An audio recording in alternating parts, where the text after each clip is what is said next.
Welcome back to the Gentleman's Gazette. In today's video, we're going to discuss the concept of men's makeup and whether or not you should introduce this into your styling regimen.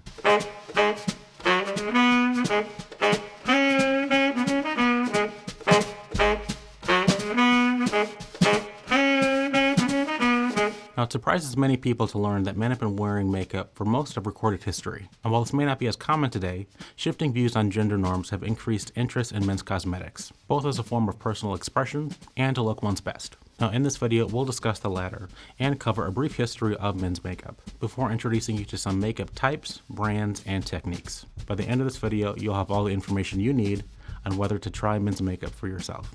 Men have worn makeup throughout history in a variety of cultures for a myriad of reasons. Now, these include ancient Egyptians who lined their eyes with kohl, and ancient Babylonians and Incans who painted their nails as status symbols. Noblemen in Asia and early modern Europe who wore face powder for a fair complexion, and ancient Greeks and Romans who used ochre and iron gall to paint their lips and cheeks to appear younger. There were also social forces at work that criticized men for wearing makeup. Religious and secular authorities sometimes associated makeup with effeminacy, decadence, vanity, or homosexuality. Now, this was especially true during the reign of Queen Victoria, whose policies against male makeup led to its decline in Europe and in North America.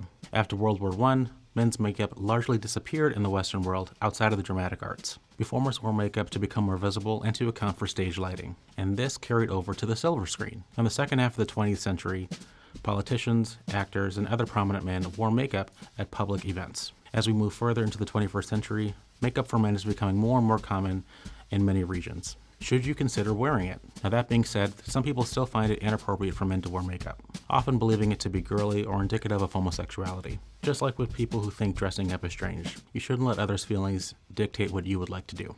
Now, it might interest you to know that both Raphael and Preston do wear makeup from time to time in videos on this channel. Now, unfortunately, my skin was a little bit too flawless to put any on for this video, sorry. So we understand that it can sometimes feel daunting to try something that people will feel is unmanly or wrong.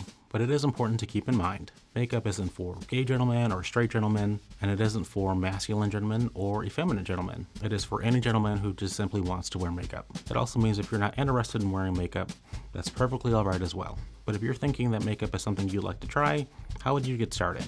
What you need to know prior to getting started with makeup.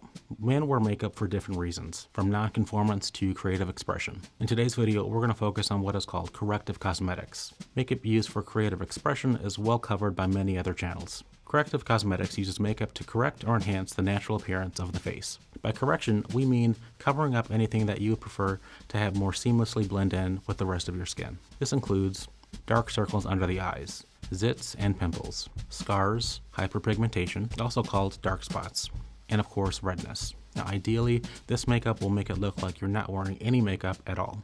Now, to achieve a natural look, you'll need makeup that works with your natural skin tone. Now, this will require knowing some basics about your skin and buying the right kind of makeup and tools. Now, here's the process. First, determine your skin type. Now, if you have dry skin, you will typically have small pores and a matte complexion. You may be prone to redness and visible lines. If you have oily skin, you may have larger pores and a shiny complexion. You may be prone to acne and other blemishes. If you have balanced or normal skin, this means you are neither particularly oily nor particularly dry. And if you have combination skin, this means you have some combination of the above, usually in different quadrants of your face. So for instance, an oily T-zone and dry cheeks.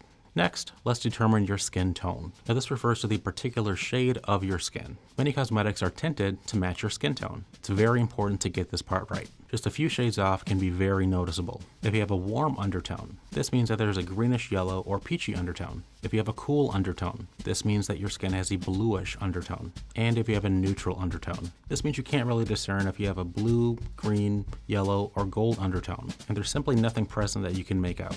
But that's okay. It's simply a neutral skin undertone. Now, if possible, we suggest getting professional help. The makeup departments in most major department stores and malls, and specialty retailers like Sephora, Ulta, or MAC. They have staff that will be happy to help you select makeup that will match your skin tone. Now, you will not be the only man interested in makeup in these stores. If you aren't able to visit a storefront or prefer to do this yourself, many cosmetic brands offer online services for matching. Make sure the retailer will allow you to return lightly used products. Colors can look different on your skin than on the swatch. Remember, whenever testing, buying, or applying makeup, remember to see how it looks under different light sources. in particular both artificial and natural light. Next, choose the makeup type that best suits your skin type and needs. Typically, concealers come in liquids or creams. Liquids typically offer light to medium coverage because the product is thinner. These work well for all skin types. They typically come in a tube container with a doe foot wand. Creams are thicker and often have a more waxy texture. They typically can be applied more thickly and therefore offer greater coverage and more longevity when compared to a liquid. Creams are less compatible with dry skin, but work well with oily skin. They come in pots, sticks, and pans, depending on the brand. The more contrast there is between the blemish you'd like to cover and your skin, the more coverage you're going to need. But take into account the higher the coverage, the harder it is to maintain a natural look. Next, choose a translucent setting powder if your skin is combination or oily, or if you simply want another layer. Next, shop for the makeup. Male cosmetics is a burgeoning industry, and many new startups focus on makeup exclusively for men. These products are specially formulated with male needs in mind, like thicker dermis, variable sweat production, more oiliness, and hormones that create a rougher skin texture. These brands carry everything you need for a basic concealed look, but can be limited when it comes to the number of shades. They also tend to favor cream formulations. These can sometimes be too heavy for certain skin types, like dry skin. Check out Sturks, Foreman, Alter, Warpaint, and Menage. None of these brands carry more than 5 shades. Most only carry 3.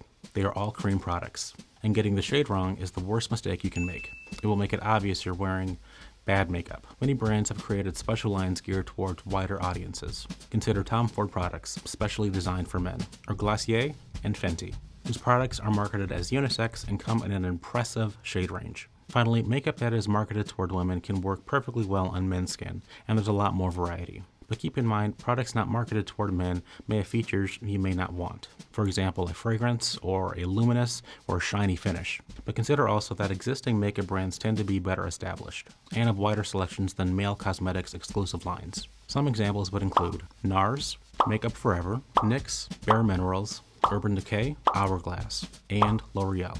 These are all great places to start. Next, select the application tools. There are 3 main ways to apply concealer.